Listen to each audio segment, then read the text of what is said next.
പനീർ പൂവേ നീ അന്നേതോരു രാവിൽ നീലമഞ്ഞിൽ വിരിഞ്ഞൻ കൺമുന്നിൽ മിഴിച്ചിന്നി.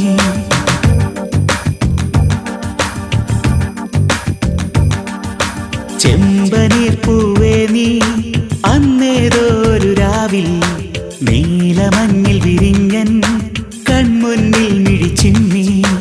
അത്ഭുതം അടങ്ങാതന്നു ഞാൻ അങ്ങനെ നിശബ്ദം നിൽക്കവേ